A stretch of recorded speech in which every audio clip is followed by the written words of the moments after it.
살아계신 하나님 아버지, 은혜를 감사합니다. 우리를 창세전에 그리스도 안에서 택하신 하나님께서 그리스도를 2000년 전에 이 땅에 보내셔서 십자가에서 피 흘려 죽으심으로 삶 저주 속에서 우리를 해방시키셔서 하나님의 영원한 자녀로 삼아주시고, 특별히 이제 이 시대에, 재앙시대, 이 말세시대에 전도자의 대열에, 언약의 대열에, 빛의 대열에 세우셔서 237개 나라 살리는 주역으로 사용해 주신 것을 진심으로 감사합니다. 우리를 통해서 이 땅에 성경적인 전도운동이 회복되게 하여 주옵소서. 1천만 제자가 일어나게 해 주옵소서. 특별히 우리의 미래를 살 렘넌트 운동이 일어나도록 축복해 주옵소서. 그 일의 발판, 배경, 후견인 역할을 감당할 수 있도록 축복해 주옵소서. 언약을 본 창세기를 통해서 미국 아류 제자들에게 전달이 되게 하시고 237개 나라에 전달될 수 있도록 축복하여 주옵소서. 특별히 시대와 미래를 살릴 렘넌트들에게 언약이 전달되도록 축복하여 주옵소서. 이를 방해하는 모든 악한 영들이 그리스도 예수 이름으로 결박되게 하옵소서. 이 시간에도 온전히 성삼위 하나님께서만 영광을 홀로 받아 주옵소서. 주 예수 그리스도의 이름으로 간절히 우리 신앙 고백 한번 하겠습니다. 주는 그리스도시요 살아계신 하나님의 아들이시니다. 아멘. 온라인 예배가 이제 드려지고 있는데, 온라인 예배를 할지라도 우리가 하나님 앞에 더욱더 집중을 해야 되겠죠. 저한테 이제 보고를 했는데, 오전에 유튜브 동시 접속한 사람이 46명이라고 그래요. 그리고 줌으로는 20명이 동시에 접속을 했답니다. 그래서 제가 우리 유튜브 접속 누적을 딱 집에 가서 보니까 100여 명이 넘었더라고요. 그러니까 이 온라인이 그만큼 중요한 거예요. 발이 없는데 이렇게 멀리 떨어져 있는 사람들도 동시에 예배를 드릴 수 있는 축복을 누리고 있는 겁니다. 그래서 우리가 미디어를 활용해서 우리가 복음을 전하는 게 얼마나 중요한지를 확인하는 시간들이 되었습니다. 그래서 우리 이제 지금 이틀 동안 방송실 전기 때문에 전도자들이 또 많은 수고를 했습니다.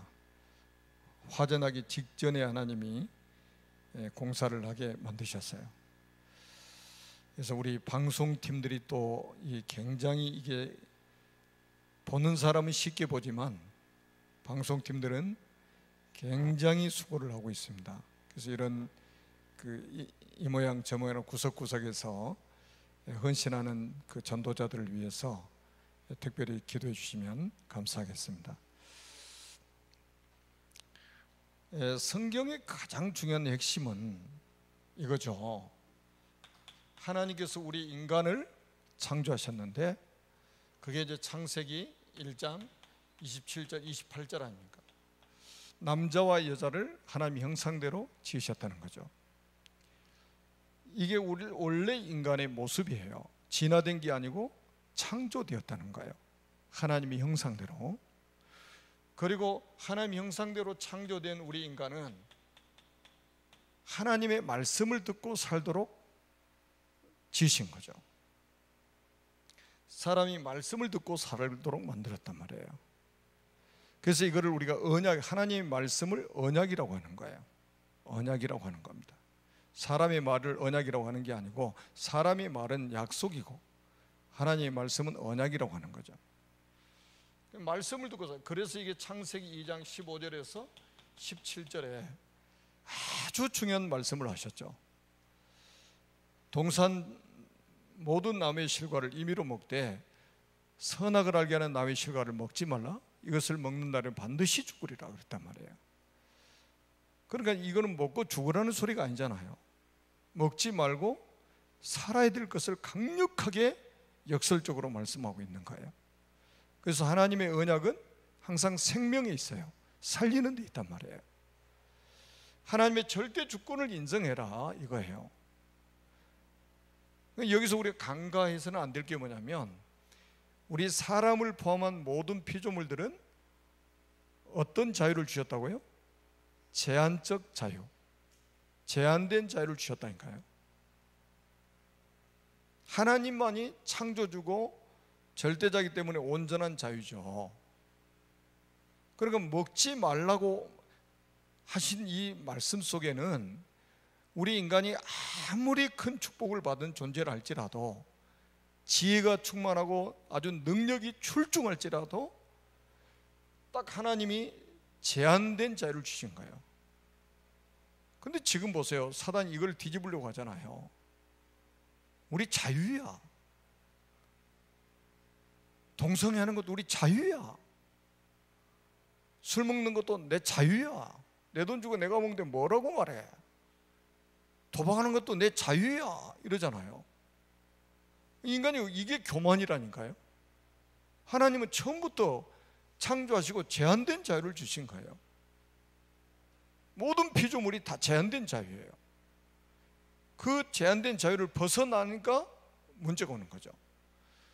그래서 우리 인간이 이 말씀을 어기고 나니까 결국은 이제 우리가 어떤 사람이 됐어요?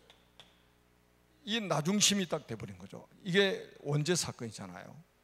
그러니까 이게 이제 창세기 3장의 우리 인간의 모습인 거예요.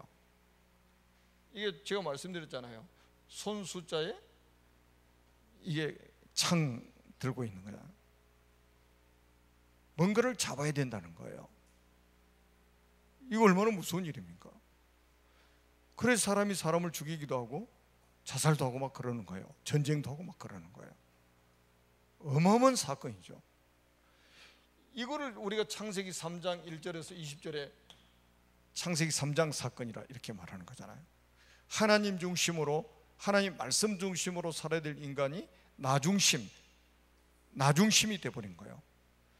그러니까 우리가 이제 쉽게 말하잖아요. 내 마음대로 할 거야. 하나님 말씀 실컷 듣고 돌아서면 뭐예요? 내 생각에는 하나님 말씀 실컷 듣고 훈련 실컷 받고 와가지고 뭐라고 그래요? 내 경험에는 이렇게 말하는 거예요. 이 창세기 3장으로 막 돌아가잖아요. 이게 지금 팍팍 돌아갑니다. 그냥. 그러니까 이 문제 때문에 결국 우리 인간은 실패하게 됐단 말이에요. 원죄 때문에. 이 원죄 사건을 누가 압니까? 이거를 원죄 사건을 어디서 가르쳐 줍니까? 이게 진짜 문제인데, 세상의 진짜 문제 아닙니까? 사단의 유혹과 하나님 말씀에 불순종하는 죄와 하나님 떠난 문제를 누가 해결해 줄 수 있겠냐 말이죠. 우리 인간 스스로 해결할 수 없는 거예요. 그래서 하나님이 우리에게 주신 게 뭐예요? 그래서 하나님이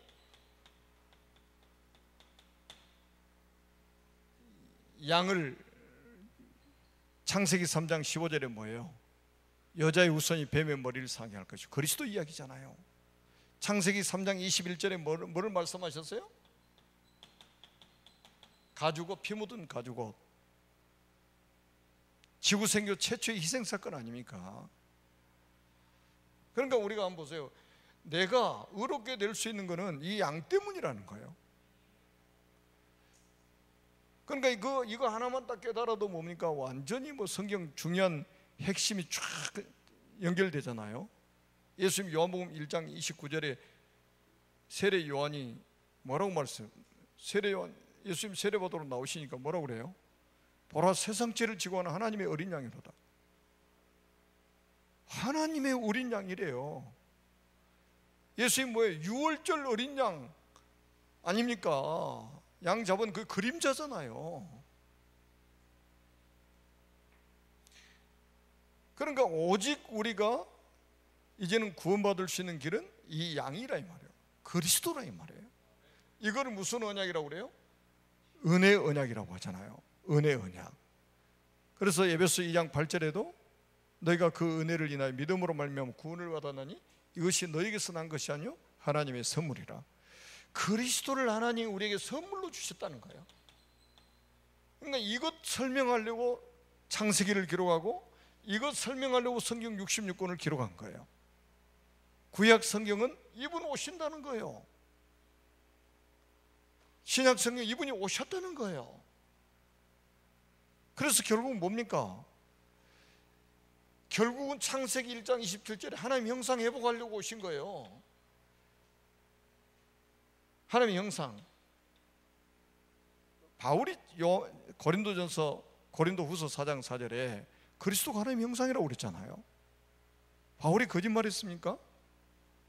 바울이 헛소리했습니까? 그리스도가 하나님의 형상이래요. 이거 결국 잃어버린 이거 회복시키려고 이 땅에 오신 거 아니겠어요? 이것 때문에 성경 66권이 다 기록됐다고 봐도 된다니까요. 이거를 가장 정확하게 설명한 책이 창세기란 말이에요. 창세기. 우리가 이제 지난 시간에는 유다에 대해서 이제 우리가 말씀을 받았잖아요. 여러분 그 성경을 한번 잘 보세요. 창세기 37장에 요셉 이야기가 분명히 시작됐잖아요. 그런데 창세기 38장에 보니까 요셉 이야기가 전혀 안 나오잖아요. 딱 거기에 유다 이야기가 들어가 있는 거예요. 유다 가문 이야기가. 그리고 창세기 39장부터 보니까 또다시 요셉 이야기가 시작돼가지고 창세기 50장까지 가는 거예요. 그러니까 마치 이렇게 딱 보면은 흐름이 딱 끊기는 것처럼 보여요. 왜 요셉 이야기가 시작됐다가 요셉 이야기가 싹 들어가 버리고 거기다가 유다 이야기를 딱 끼워넣었을까? 여러분 생각 안 해보셨어요? 창세기 39장부터 왜 50장까지 또 요셉 이야기지? 흐름이 끊긴 것 같은데 흐름이 끊긴 게 아니에요. 진짜 흐름이 뭔가를 우리에게 설명해 주고 계시는 거예요. 진짜 흐름, 언약의 흐름이잖아요. 언약의 바톤이 어떻게 전달되는지, 누구에게 전달되는지 이것 설명하려고 그러신 거라 이 말이에요. 여러분 창세기 5장에 아담, 셋, 에노스, 게난, 마랄레, 야렛, 에녹, 그 다음에 무두셀라, 라멕, 노아 10명이 천년이라고 그랬잖아요. 이게 언약의 바톤 아니에요? 전달한 사람들? 그리고 또 노아가 이제 붙잡은 언약의 바톤이 셈에게 전달된 거, 이걸 설명하고 있는 거예요. 왜 셈에게 전달된 것을 성경에 또 말씀하고 있냐? 이 셈이라는 사람의 이치는 굉장히 중요한 거예요. 왜냐하면 아담부터 노아의 아버지 라멕까지는 노아 홍수 이전에 하나님 다 데려가셨어요. 그 의인들 아니에요? 언약을 전달한 사람들이잖아요. 다 데려가셨습니다. 그리고 홍수 이전까지 살아있던 모든 사람들은 홍수로 다 심판을 받아가지고 멸망을 받았습니다. 그 남은 게 뭐예요? 노아하고 그 가족들밖에 없는 거예요. 그래서 노아의 세 아들을 통해서 인류가 다시 번성이 됐는데, 이 노아의 세 아들은 새로운 인류의 대표란 말이에요. 그래서 지금 그 이후에 지구상의 모든 인류는 노아의 세 아들을 통해서 번성된 사람들이에요. 그래서 이제 셈이라는 그 사람의 이치가 굉장히 중요한 거예요. 노아로부터 언약의 바톤이 딱 전달됐잖아요. 그리고 이 셈이 딱 붙잡은 언약이 셈의 10대 손인 아브라함까지 전달된 것을 또 설명하고 있는 거예요. 그게 1000년이에요. 셈부터 아브라함까지. 아담부터 아브라함까지는 2000년이잖아요. 2000년 동안 하나님이 이 언약을 한 번도 중단하지 않고 전달되도록 만드신 거예요. 이런 거를 보면 우리가 언약은 아무도 막을 수 없다. 언약을 누가 막을 수 있냐 이 말이에요. 하나님이 언약인데, 하나님 우리에게 주신 복음인데 누가 막을 수 있냐 이 말이죠. 이거를 딱 우리가 붙잡고 있잖아요. 그리고 이제 그런 그 흐름 속에 이제 아브라함이 아들을 낳았는데 이삭, 아브라함은 또 얼마나 중요한 인물입니까? 지구 생기고 최초로 메시아가 오실 땅을 약속하셨는데 그게 아브라함한테 한 거란 말이에요. 창세기 12장 1절로 3절에 보니까. 그 전에는 메시아 오실 장소를 이야기를 안 하셨어요. 그냥 메시아 보낼 것을 예언하신 거지. 그러니까 아브라함의 이치가 또 얼마나 중요합니까? 그러니까 그 윗대는 그냥 바톤만 전달한 거예요. 그냥 뭐 업적이 없어요. 그냥 바톤 전달한 그 기록만 성경에 나와 있어요. 그리고 이제 아브라함부터 또 새로운 하나님의 역사가 시작된 거죠. 그러니까 아브라함이 지구 생교 최초로 메시아 오실 그 땅, 가나안 땅을 딱 발로 밟고 메시아를 기다리는 첫 번째 사람이 된 거란 말이에요. 그래서 믿음의 조상이 아브라함이라고 하는 거예요. 그 전에도 10대가 있었는데 20대나 있었는데, 그리고 그 언약의 바톤이 이제 이삭에게 전달되고, 이삭이 붙잡은 그 언약이 야곱에게 전달이 되어지고, 야곱의 12아들이 있었는데 그 12아들 중에 네 번째 아들인 유다에게 언약이 전달됐다 이 말이에요. 그 12아들 중에 네 번째 아들에게 전달된 이유가 있어요. 물론 하나님의 은혜지. 하나님의 은혜예요. 근데 이제 지난주에 유다 이야기를 했는데, 유다 본인은 자기의 정체성을 잃어버리고 살고 있잖아요. 진짜 흐느적거리고 희미하고 그래요. 자기가 얼마나 중요한 사람인지 몰라.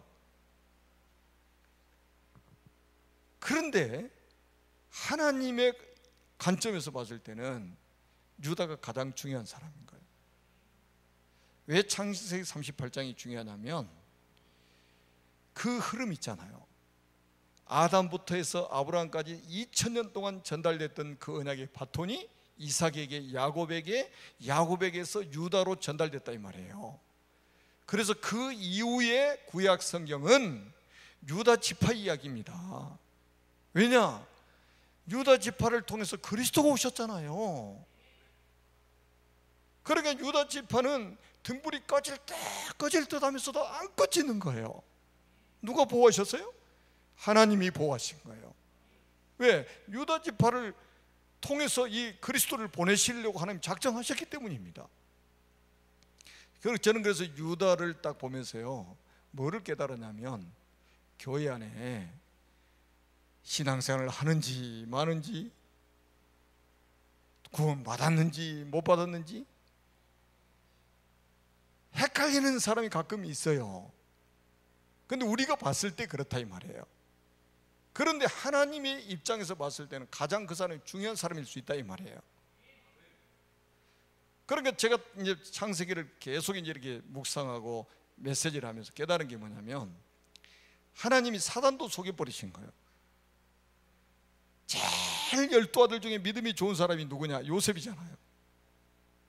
그러니까 사단은 요셉만 죽이려고 저놈이 이긴 거예요. 저놈이구나, 저놈. 그래서 추격전을 하는 거예요. 이제 사단이 총동원돼 가지고 이제 막 요셉 죽이려고 막 쫓아다니는 거지. 근데 진짜 주인공은 누구예요? 유다라니까. 근데 유다 자신도 자기가 중요한지를 몰라요. 그러니까 사단을 완전히 속이신 거죠, 하나님이. 사단을 제가 볼 때는. 그러니까 여러분, 그 교회 안에요. 그래서요, 사람 함부로 평가하면 안 돼요. 뭐 믿음이 좋니 안 좋니, 언약이 확실하니 뭐 불확실하니, 이거 우리 함부로 평가할 일이 아니에요. 여러분, 창세기 38장이 얼마나 중요하냐. 아까도 말씀드렸잖아요. 나머지 구약 성경은 전부 유다 지파 중심입니다. 이게 하나님의 절대 계획이에요. 그러니까 유다 지파를 통해서 하여튼 그리스도가 오셨으니까 제일 중요한 지파라 이 말이에요. 유다 지파 중심으로 모든 것을 다, 아주 세계사를 다 움직이시는 거예요. 그만큼 중요한 게 창세기 38장입니다. 그러니까 유다 지파 이야기를 잘 안 하잖아요. 근데 유다 지파는 너무 중요한데, 그럼 우리 렘넌트들도 뭐 보면은 이제 다 그냥 이 막 요셉이 막 그 진짜 주인공인 줄 알아요. 진짜 주인공은 유다입니다. 언약적인 그 흐름으로 봤을 때 말이죠. 자, 그런데 이제 그러고 이제 창세기 39장부터 다시 이제 요셉 이야기 시작되는데 분량이 엄청나잖아요. 창세기 38장부터 시작돼 가지고 50장까지니까 얼마나 엄청난 분량입니까? 그러니까 하나님이 요셉을 통해서 하신 일이 엄청나다는 거예요. 한마디로 분량이 많은 거 보면. 자, 그런데 요셉은 어떤 사람이냐면, 요셉은 딱 보면, 크게 보면 몇 가지 그 말씀을 이루기 위해서 이제 애굽으로 이렇게 가게 만드는 거예요. 첫 번째는 조금 전에 제가 말씀드렸던 유다 지파를 하나님이 보호하시려고 미리서 하나님 보내가 성공하게 만들어 가지고, 하나님의 모든 관심이 뭐예요? 그리스도를 이 땅에 보내시는 거잖아요. 그러니까 요셉, 믿음이 좋은 요셉이 딱 먼저 가서 성공해서 자리 딱 잡아놓고, 그리고 자기 형제들 딱 오게 만드는데, 형제들 전체 보호할 목적도 있으시지만 진짜 하나님의 계획은 유다 지파를 보호하는 거예요. 여러분 그걸 알아야 돼요. 여러분들이 언약 딱 붙잡아 버리면요, 하나님이 오늘 오전에 메시지도 나왔잖아요. 요한복음 17장에 보존하신다고. 아버지께서 주신 언약의 사람들, 제자들을 보존하신다고 그래요. 3번이나 반복해서 말씀하시는 거예요. 절대적입니다, 이거는. 그러니까 하나님이 가장 중요하게 여기시는 사람, 하나님이 가장 가치 있게 여긴 사람은 언약의 바톤을 딱 붙잡은 사람이고 언약을 전달하는 사람이라. 이거 외에는 하나님은 중요하게 여기시는 것이 없어요. 지구를 이것 때문에 돌리시는 거지. 그리고 이제 또 하나는, 두 번째는 창세기 15장에 보면 이제 하나님께서 아브라함에게 자녀를 약속하셨잖아요. 그러니까 이제 아브라함은 자기 이제 나이가 먹었고 자식을 못 낳으니까 이제 엘리에셀을 이제 상속자로 삼으려고 그런단 말이야. 그러니까 하나님이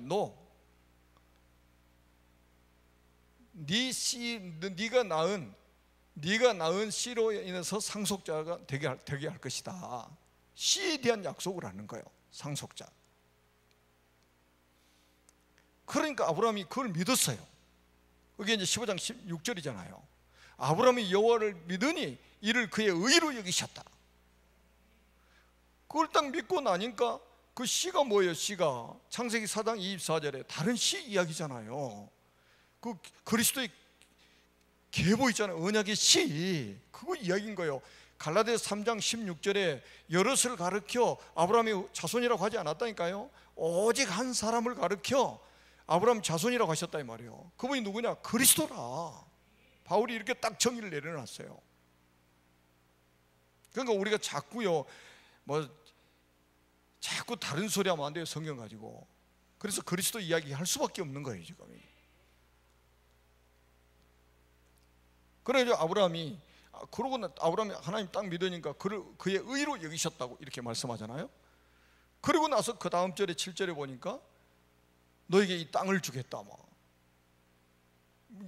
이런 약속들을 하시는 거예요. 그럼 그 증거가 뭡니까? 그러니까 뭐 3년 된 짐승들을 잡아서 오라고 그러잖아요. 그러면서 하나님과 언약을 세우는, 둘로 쪼개가지고 이 언약을 세우는 거예요. 여러분 진짜 언약이 뭔지 아세요? 짐승을 왜 둘로 쪼갠 줄 아세요? 이 짐승을 둘로 딱 쪼개놓고 언약의 당사자들이 그 사이를 지나가는 거예요. 그럼 그게 의미가 뭐냐면, 만약에 언약을 파기하면 이 짐승처럼 죽는다 이 말이에요. 그게 언약이에요. 그러니까 언약은 지켜도 되고 안 지켜도 되는 게 아닌 게, 짐승을 왜 둘로 딱 쪼개놓냐 말이에요. 그 쪼갠 사이로 지나간다니까요, 언약의 당사자가. 그럼 만약에 언약을 어기면 이 짐승처럼 죽는다는 거예요. 그 언약이 딱 담겨 있는 거예요. 그 언약 지켜야 된다는 거지. 그건 나중에 이제 이렇게 아브라함이 짐승 둘로 쪼개가지고 이제 제사를 지내고 뭐 새는 쪼개지 않았다, 이제 이런 내용이 나오잖아요. 그런데 하나님의 임재가 딱 나타나는데 아브라함이 두려움이 막 엄습하는 거예요. 그때 하나님 뭐라고 말씀하시냐면, 그게 이제 성경에 나와 있잖아요. 13절에 보니까 내 자손이 이방에 객이 되어서 그들을 섬길 것이다. 그리고 그들은 400년 동안 내 자손을 괴롭힐 것이다. 이 예언을 하는 거예요. 지금 누구 때요? 아브라함 때 지금 이걸 아브라함에게 이걸 말씀하신단 말이에요. 이방에 객이 돼가지고 그들을 섬길 것이고 그들은 400년 동안 네 자손들을 괴롭힐 것이다. 그리고 나서 14절에 뭐라고 하냐면 그들이 섬기는 나라를 내가 징벌할지며 그 후에 내 자손이 큰 재물을 이끌고 나올 것이다. 출애굽 이야기를 하는 거예요. 그러니까 이 말씀을 성취시키려면 누군가 애굽으로 가야 되잖아요. 지금 이 말씀은 하나님의 입에서 나오는 말씀은 반드시 성취된단 말이에요. 그러니까 이 말씀을 성취하려면 누군가 가야 돼요. 그 사람이 누구냐? 요셉입니다. 요셉이에요. 요셉이 애굽으로 먼저 들어가잖아요. 그래서 나중에는 이스라엘이 전체가 이제는 애굽으로 들어가잖아요. 그리고 진짜 이 말씀 그대로 성취되잖아요. 400년 동안 애굽을 섬기게 되고 그 다음에 하나님이 징벌을 하셔가지고 진짜 6월절 어린이 피 뿌린 날 지향이 내려가지고 그게 뭐 전염병인지 바이러스인지 하여튼 모르겠지만은 그 하룻밤 사이에 사람의 장자들, 가축의 첫 새끼들 애굽 땅에 다 죽어버렸단 말이에요. 그래서 한 집도 빠짐없이 초상이 다 나버린 거죠. 그러니까 바로가 두 손 들고 내보내잖아요. 이 말씀 그대로 성취됐잖아요. 나올 때 빈손으로 안 나왔잖아요. 큰 재물을 가지고 또 나왔죠. 이 말씀 그대로 성취된 거예요. 여기에 쓰임받은 사람이 누구냐? 요셉이에요. 그래서 우리가 진짜 응답 중에 응답은 뭐냐면 내게서 하나님 말씀이 이루어지는 거예요. 응답 중에 응답이 뭐냐? 하나님 말씀이 내게서 이루어지는 게 응답인 거예요. 내가 무슨 기도를 했더니 하나님이 이렇게 응답을 뚝딱 주셨다, 이런 간증을 하고 다니는 거는 진짜 이거는 완전히 그 새가족 이야기란 말이에요. 새가족 이야기. 우리가 솔직히 기도하는데 틀린 기도 얼마나 많이 합니까? 불신자가 기도하는 기도를 하고 있는 경우가 얼마나 많습니까? 그 기도 다 응답해 주실 하나님이 스트레스 받으신 분이 아니겠지만 우리 인간적인 표현으로 하면 스트레스 받으시지. 그것도 기도라고 하냐? 여러분 정확하게 그래야 우리가 말씀을 붙잡아야 된다는 거예요.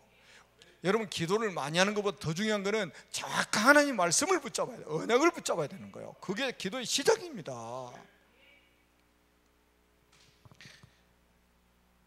그래서 우리 렘넌트들에게도 이런 비밀들을 하나씩 하나씩 우리가 차근차근 전달을 해줘야 된단 말이에요. 그리고 또 하나는 뭐냐? 요셉이 이제 애굽으로 가는 이유가 뭐예요? 그게 이제 창세기 37장 아닙니까? 창세기 37장.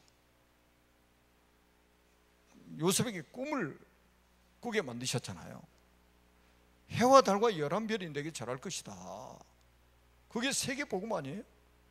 그 당시에 세계 복음하는 애굽을 복음하는 거예요. 그러면 애굽에 가야 되는 거예요. 이 꿈이 이루어지려면. 그게 세계 복음화예요. 애굽이 강대국이잖아요.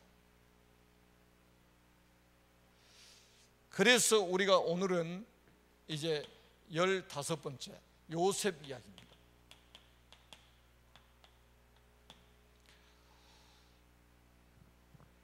그 조금 아쉬운 거는 한 이틀 동안에 막 집중을 해야 되는데 이거 며칠마다 한 강의씩 하려니까 이게 또 앞에 설명이 많이 필요할 수밖에 없는 거예요. 이게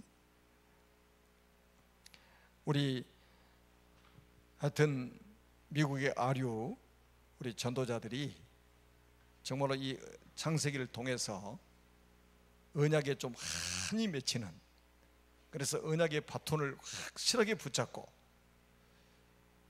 400m 계주 선수처럼 바톤을 붙잡고 가서 터치를 해줘야죠. 빨리 뛰는 게 중요한 게 아니에요. 바톤 던져버리고 아무리 빨리 뛰어보세요.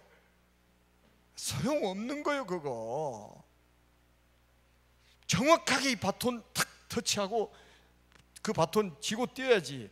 언제까지요? 끝까지 뛰어야 된단 말이에요. 뭘 붙잡고요? 언약의 바톤을 붙잡고 뛰어야 되는 거예요. 그게 언약의 사람인 거예요. 그게 렘넌트 운동인 거예요. 대를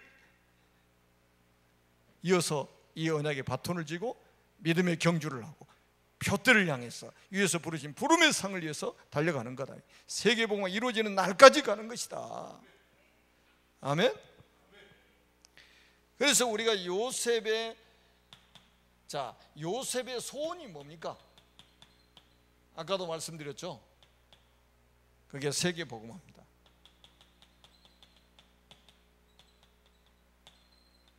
세계복음화예요. 이 속에는 뭐가 포함되어 있습니까? 가정복음화까지 다 포함되어 있습니다. 형제들의 단이 내게 절할 것이다. 이게 뭐예요? 가정 살리는, 형제들 다 살릴 것을 말씀하고 있잖아요. 여러분, 이 세계 복음화 언약 속에는 다 포함되어 있다니까요. 왜 이 언약을 붙잡았냐? 여러분 꼭 기억하세요. 요셉은요, 벌써 이게 아버지를 통해서요, 창세기 3장, 6장, 11장 다 알고 있어요. 전 세계가 창세기 3장, 6장, 11장에 딱 걸려 있는 거예요. 더구나 지금 저 강대국 애굽이 창세기 3장, 6장, 11장에 딱 걸려 있단 말이에요. 지금. 그러니까 여기 답이 뭐예요? 답이 창세기 3장 15절 여자의 후손, 이 언약을 딱 붙잡고 있는 거예요. 창세기 3장 15절 여자의 후손. 아, 하나님 그래서 그리스도를 우리에게 약속하셨구나. 그리고 뭡니까? 창세기 6장 14절 방주, 너를 위해서 방주를 만들어라. 이 아버지를 통해서요 다 이거를 전달받은 거예요. 그리고 나중에 보세요.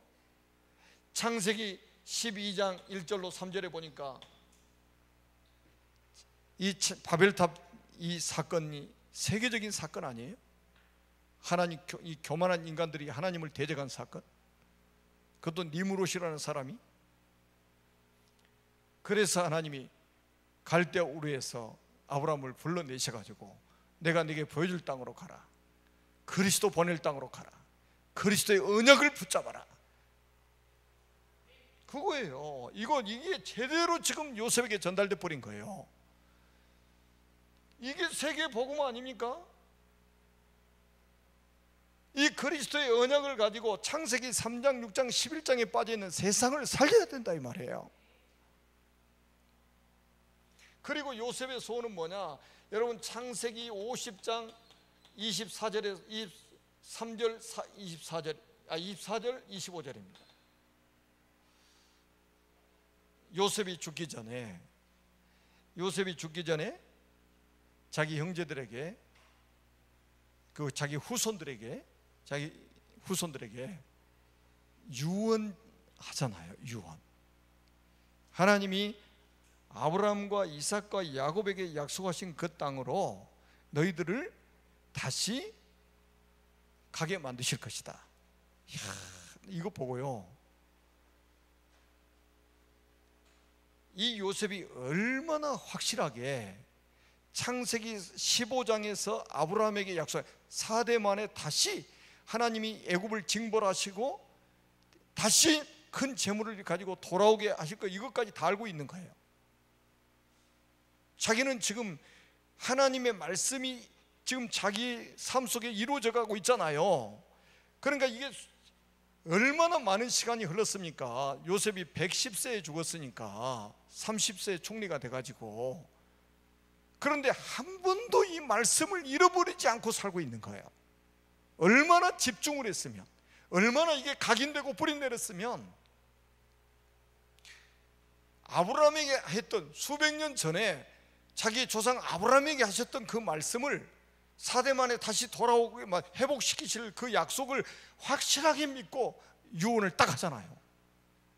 여러분, 이 정도로 우리 렘넌트들이 언약에 확실해야 된단 말이죠.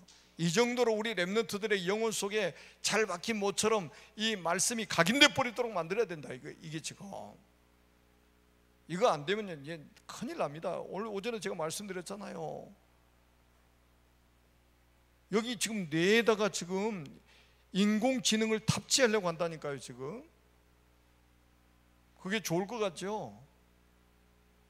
그리고 또 제가 어제 뉴스 하나 딱 보니까요, 어떤 일이 벌어졌나요? 지금 시뮬레이션으로, 실제가 아니고 시뮬레이션으로 미국의 그 공군 조종사들, 아주 탑 조종사들하고 그 다음에 이제 인공지능을 탑재한 그 비행기하고 이제 시뮬레이션으로 전투를 하는데,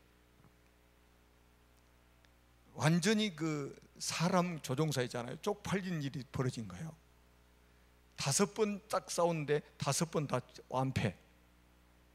한 번도 총도 못 쏴본 거예요. 이게 실제화되는 사건이 벌어지면 아마 지구상에 끔찍한 일들이 벌어질 겁니다. 나라마다 비행기 다 A1, AI 인공지능을 탑재해 가지고요, 사람 안 타고요 전쟁한다고 생각. 아무리 인간이 뛰어나도 AI 인공지능 따라갈 수가 없지. 그러면 이제 그런 뭐 전쟁들이 막 일어난다면 어떻게 되겠냐 이 말이죠. 지금 이런 시대에. 근데 그 사람들 마음대로 안 된다니까요. 모든 것이 하나님의 뜻대로 되는 거예요. 하나님의 계획대로 되는 거예요. 그래서 우리 지금 렘넌트들에게 확실한 언약을 전달해 버렸다니까. 렘넌트 하나 키우는 것이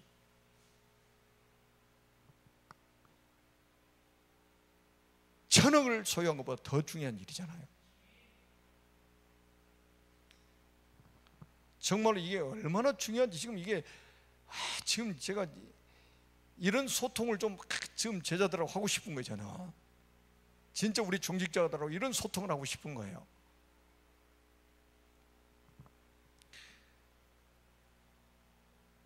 나는 요셉의 이 생애를 딱 보니까, 이야, 이게 지금 자기 아버지가 야곱, 자기 할아버지가 이삭, 그 위에 할아버지가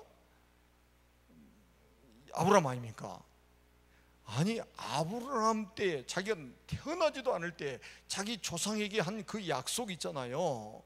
이거를 이렇게 확실하게 붙잡고 죽을 때까지 말이죠. 그 부귀영화를 누리는 총리가 되지 웬만하면 다 잃어버리잖아요.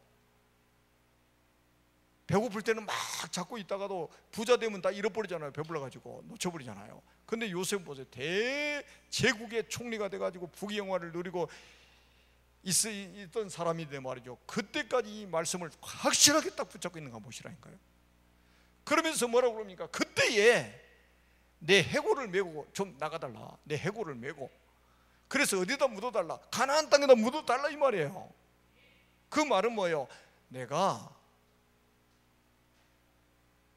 지금까지 누굴 기다리고 있었는 줄 아냐? 그리스도를 기다리고 있었어. 그리스도를 대망하고 있었어. 그 증거가 내 해골이라도 내가 기다리던 그 메시아가 오실 땅에다 갖다가 묻어달라는 거예요. 그래서 후손들 앞에 내가 메시아를 대망했던 사람으로 기억되게 만들어 달라는 거죠. 진짜 이게요, 이 정도로 이게 된 사람이라, 그릇이 된 사람이에요. 하나님이 딱 준비시킨 거죠.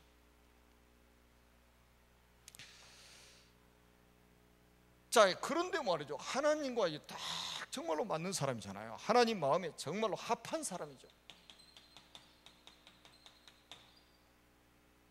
그런데 요셉의 인생은 정말로 꼬이는 것처럼 보입니다. 계속 지금 뭐가 돼요? 고난이 오는 것처럼 보입니다. 고난이 오는 것처럼 보여요. 그게 뭐냐? 여러분, 처음에 어떤 다른 사람이 봤을 때 고난이요, 요셉 본인에게는 사실은 고난이 아니죠. 근데 겉으로 봤을 때는 고난이란 말이에요. 여러분 잘 아시잖아요. 가정에서 어떤 고난이 왔는지. 어머니가 자기 동생 베냐민을 낳다가 죽었잖아요. 어머니가 세상을 떠나버린 거, 어머니 사랑을 가장 많이 받아야 될 때에, 그리고 위에 지금 배다른 형제들이 10명이나 있잖아요. 이 배다른 형제들이 계속 왕따를 시키고 지금 막 괴롭히는 거예요. 왜냐? 아버지가 요셉을 엄청 사랑하잖아요. 그러니까 막 시기가 일어나가지고 요셉을 막 미워하잖아요. 이때 요셉은 이 속으로 들어갔어요. 이미 언약은 붙잡은 사람이기 때문에 기도의 사랑, 기도의 비밀을 배운 거예요. 하나님밖에 바라볼 적이 없는 거예요. 그러니까 이게 뭡니까? 이 고난처럼 보이는 게 뭡니까? 축복의 발판이 돼버린 거죠. 여러분 지금도 보세요. 렘넌트들 가운데요, 친구 많고 막 친구들 만나러 다니고 하면서요, 신앙생활 안 되는 렘넌트들 얼마나 많습니까? 지금도 보세요. 오후에 이렇게 중요한 메시지 하는데 그러니까 줌으로 지금 렘넌트들 안 들어오네. 참 안타까운 일이죠 진짜.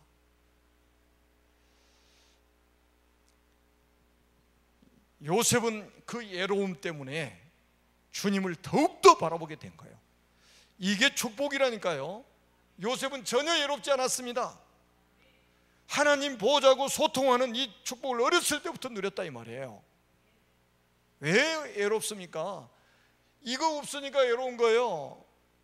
여러분 영적 서밋 타임을 어렸을 때부터 계속 누린 거예요. 그러니까 하나님이 서밋의 자리에 딱 어느 날 세워버리는 거죠.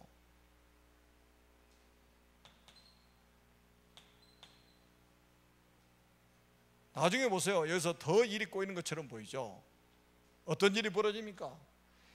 형들이 이제는 시기하다가 이제는 결국은 노예로 팔아버렸습니다.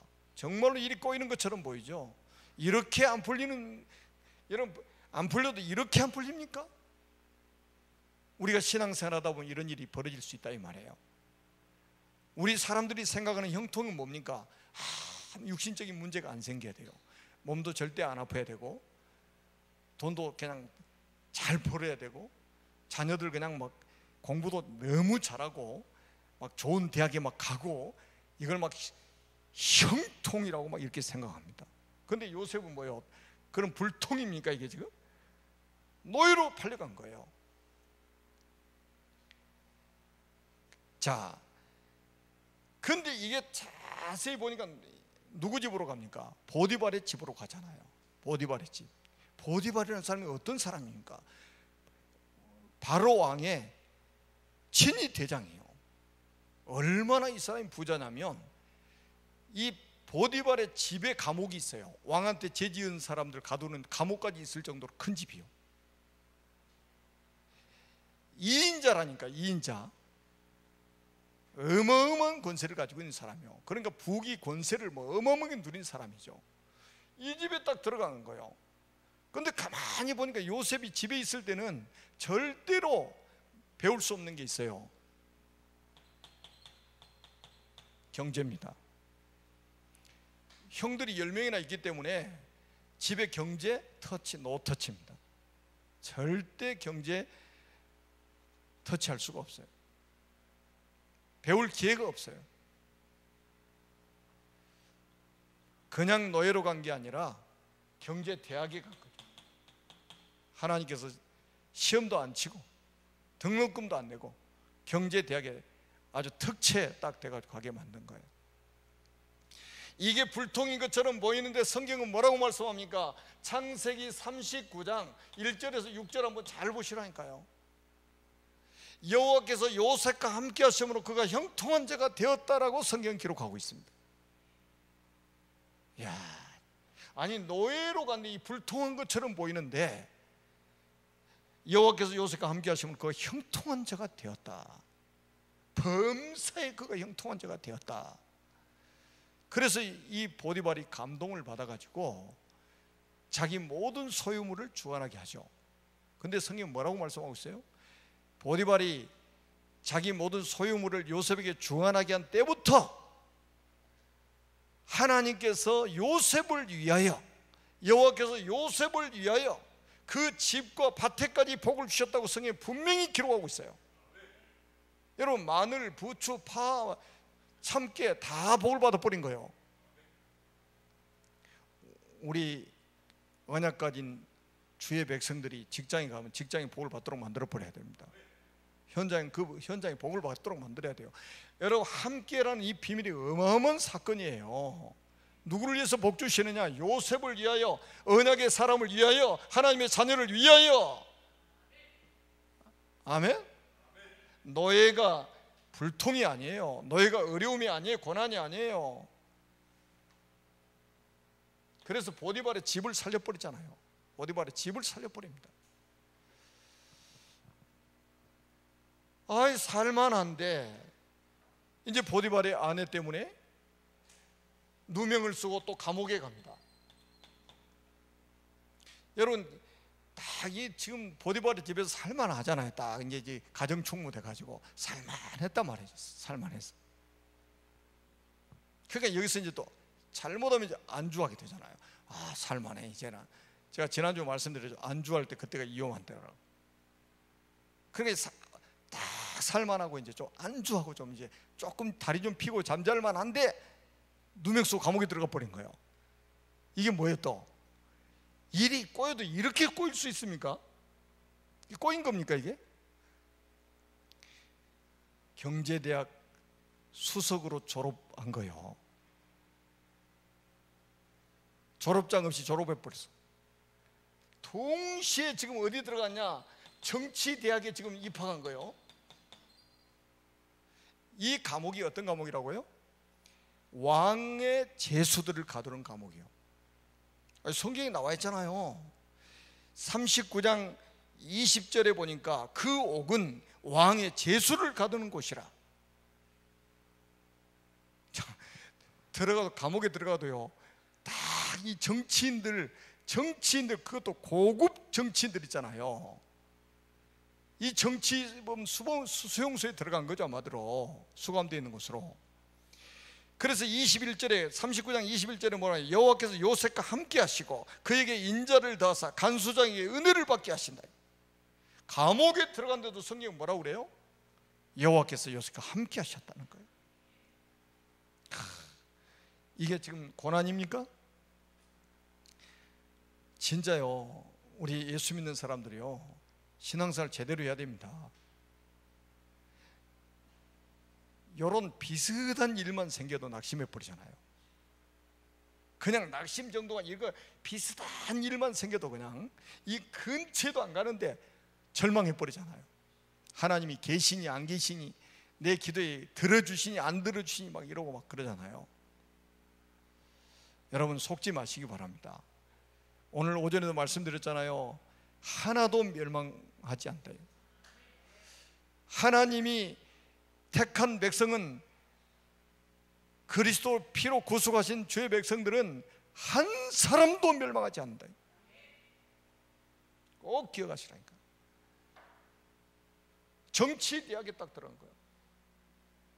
여러분, 총리가 되려면 두 가지가 겸비돼야 돼요. 요거 두 개입니다. 경제, 정치. 이거 모르면 총리 시켜줘도 못해요. 하나님이 그러니까 미리서 딱 준비시키시는 거예요 지금.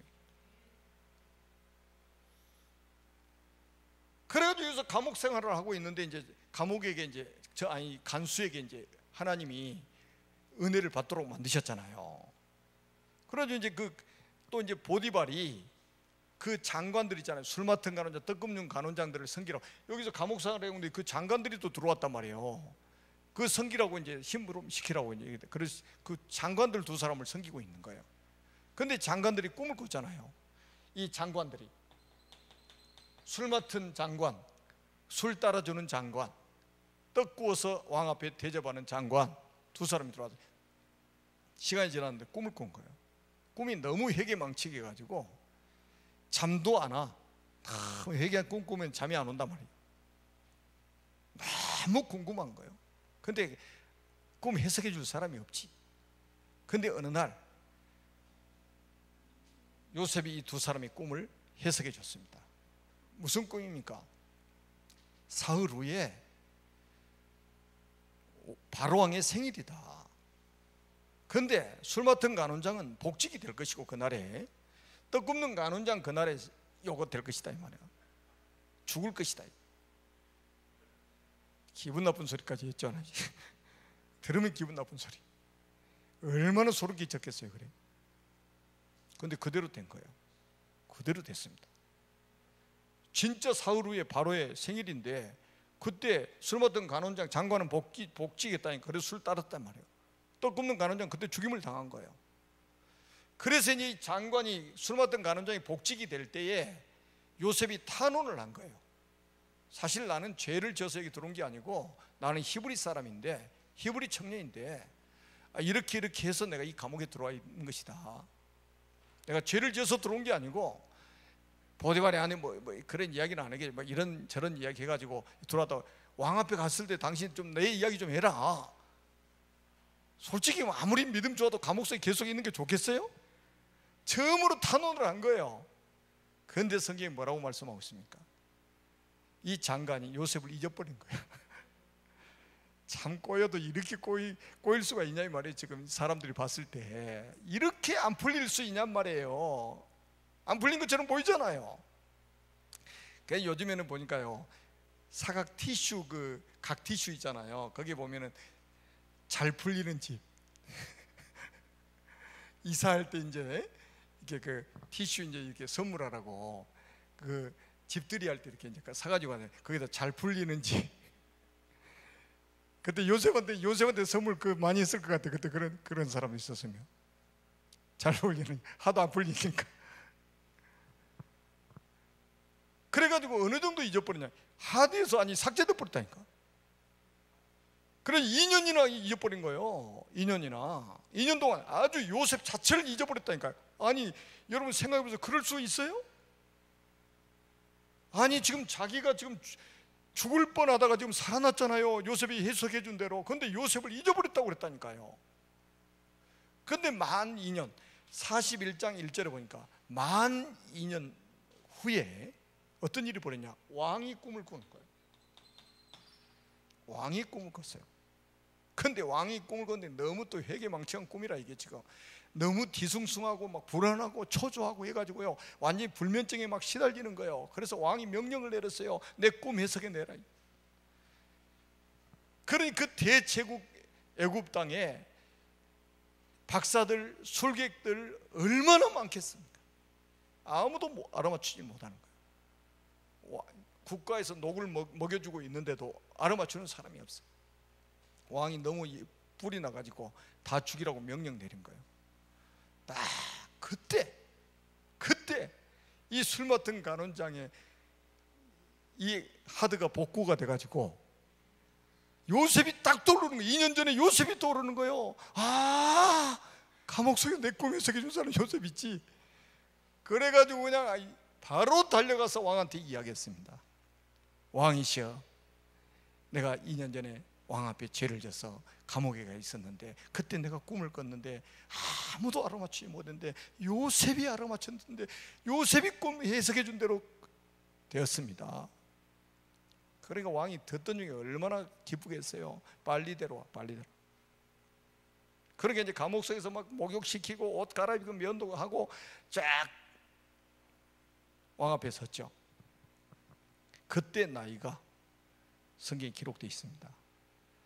창세기 41장 46절에 보니까 요셉이 왕 앞에 설 때 나이가 30이라. 여러분 이게 얼마나 중요한지 아십니까?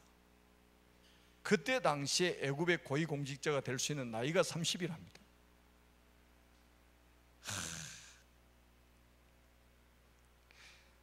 솔직히 우리 에스더가 굉장히 뒤에 앉아있는데 똑똑하잖아요. 아무리 똑똑하다고 갑자기 총리시키라. 야 에스더 오늘 우리나라의 총리예요. 아무리 똑똑하지만 지금 나이가 있잖아요. 나이가 지금 초등학생한테 갑자기 총리, 너 똑똑하냐 총리시켜, 이렇게 하는 법 없잖아요. 기본적으로 어느 정도 이게 나이가 되어야 이게 시키는 거잖아요.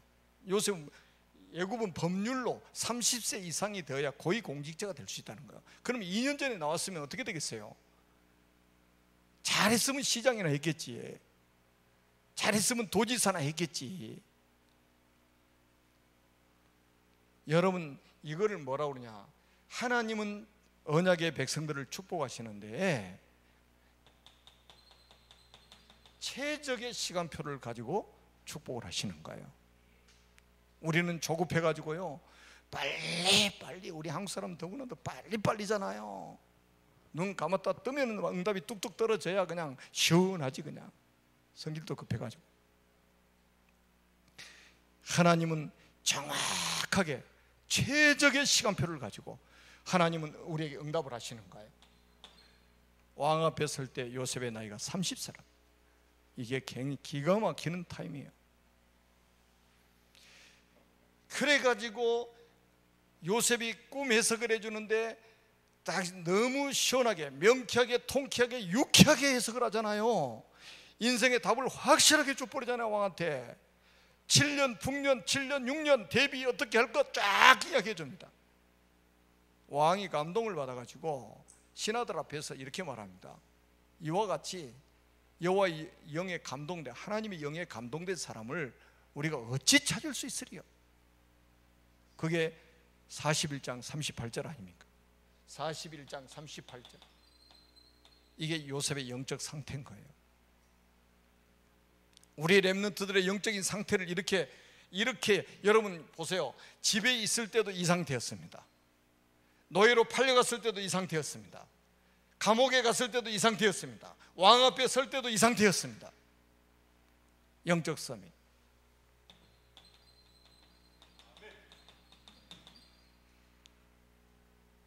누가 도와주는 사람이 있었습니까?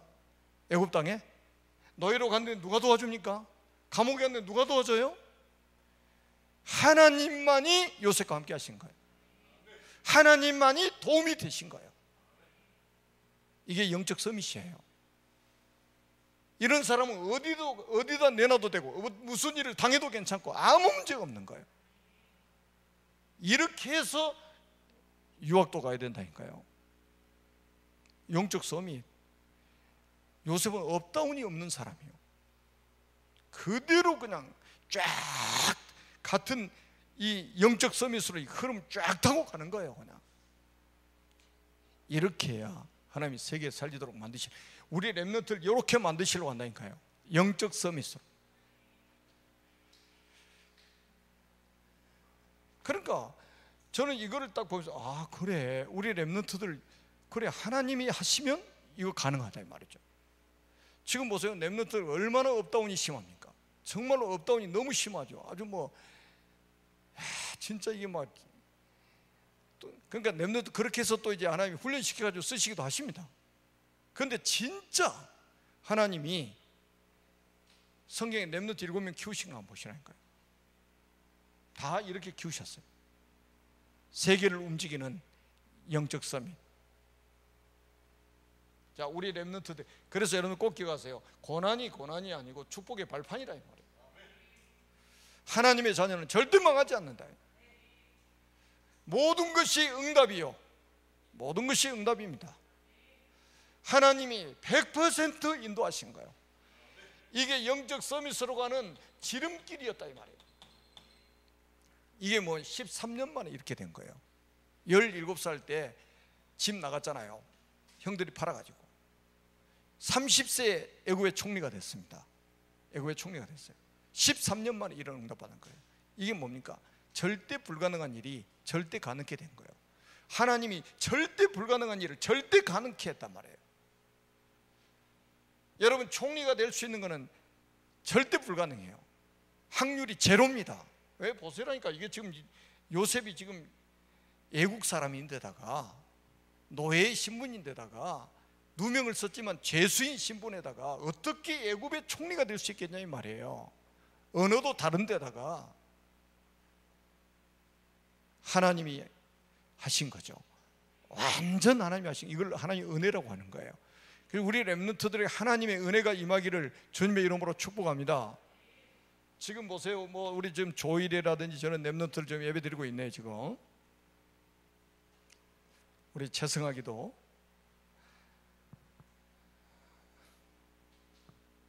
지금 우리 렘넌트들 보세요. 이렇게 그 우리 선생님들, 저는 참 우리 선생님들이 진짜 중요하게 여겨지는 거예요.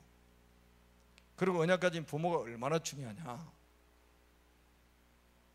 하나님께서 우리 렘넌트를 이렇게 쓰시려고 언약 가진 부모를 만나게 하신 거고, 하나님이 이렇게 쓰시려고 언약 가진 교사를 만나게 한 거예요.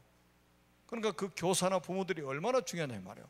하나님이 이렇게 쓰시려고 우리 교육자를 딱 만나게 하신 거예요. 하나님 이렇게 쓰시려고 언약 가진 교회를 만나게 하신 거예요. 그러니까 이게 우연이 아니라 이 말이죠.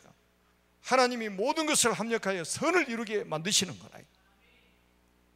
그래서 오직 우리가 할 게 있다면 감사하고, 그리고 우리 노력으로 자수성가한 게 아니고 하나님의 은혜로 됐기 때문에 모든 영광은 하나님께, 이게 중요한 거예요. 우리 사람의 제1된 목적은 하나님을 영화롭게 하는 것이고 그를 영원토록 즐거워하는 것입니다. 자, 그리고 이제 세 번째 뭡니까? 하나님이 요셉을 얼마나 축복하셨습니까? 자, 그 축복하신 게 뭐냐면, 첫째는 뭡니까? 이제 뭐 총리가 된 것이 성공이 아니고 축복이 아니고, 그냥 총리가 아니에요. 총리 얼마나 많습니까? 우리나라 총리도 있잖아요. 근데 그냥 총리가 아니고 이 사람은 뭐냐? 완전히 믿음과 실력을 갖춘 총리라 이 말이에요. 완전히 이 사람은 뭡니까? 영성과 지성을 겸비한 총리가 된 거예요. 하나님을 알고 세상을 아는 그런 총리가 딱 된 거예요. 흑암을 이길 수 있는 믿음을 가지고 있었단 말이에요. 이게 중요한 거예요. 지금 우리 정치인들이 말이죠, 이거 몰라가지고 지금 이게 어려움을 당하고 있는 거예요. 지금 뭐 교회를 다니는 뭐 집사니 어쩌니 하는데, 여러분 믿음이 없으니까 흑암을 못 이기잖아요. 흑암을, 그 훌륭한 사람들이 흑암을 못 이기잖아요. 그래서 요셉은 뭡니까? 벌써 가정에 있을 때요, 창세기 3장 15절 언약 확실하게 붙잡은 거예요.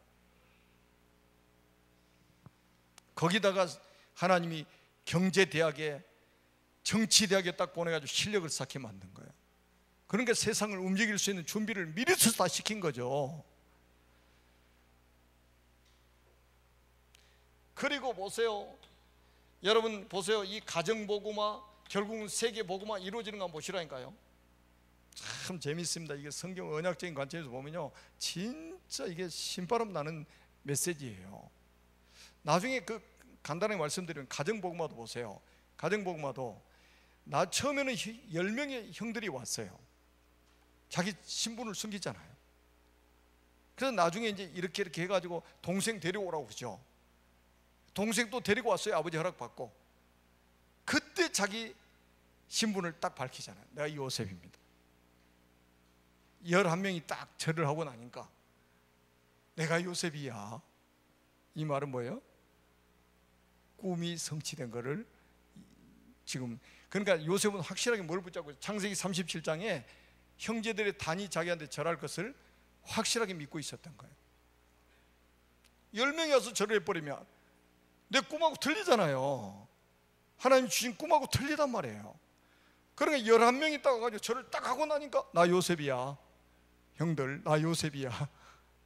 그래서 꿈은 이루어진다. 하나님 주신 꿈은 이루어지는 거예요. 그리고 해와 달과 11별이 내게 절할 때 그 꿈이 이루어졌잖아요. 전 세계 사람들이 쌀 사러 오는 거예요. 돈은 있는데 쌀이 없어요. 돈 먹고 삽니까?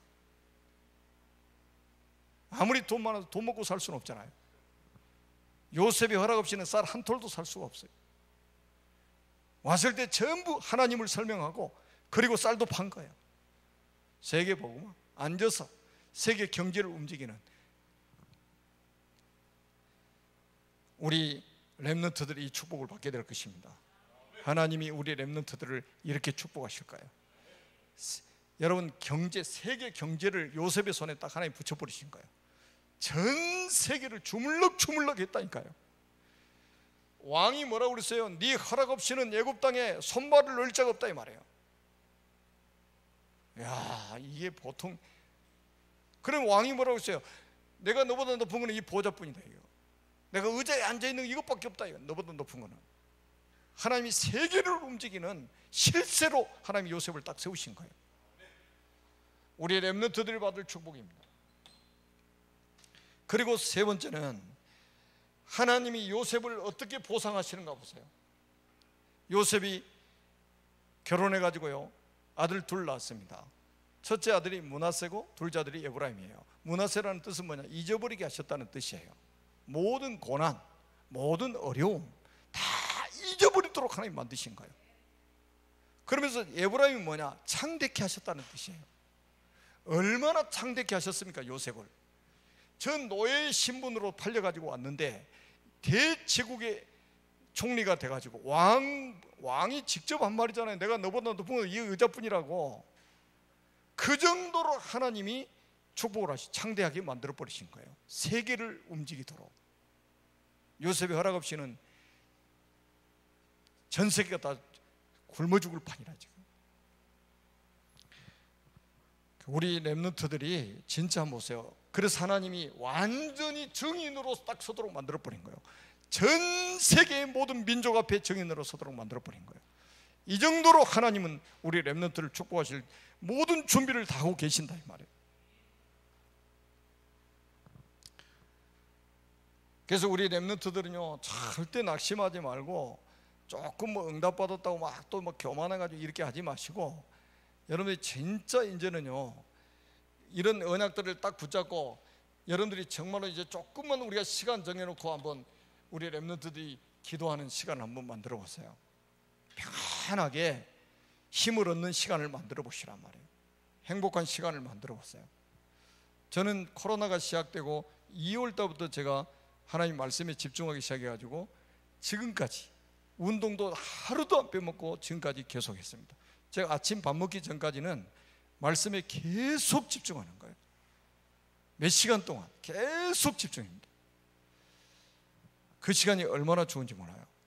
우리 렘넌트들이 이 축복을 회복하고 요셉이 받았던 이 축복, 우리 믿음의 선진들이 받았던 축복을 받아서 정말로 재앙시대를 살리는 그런 렘넌트들이 되기를 바랍니다.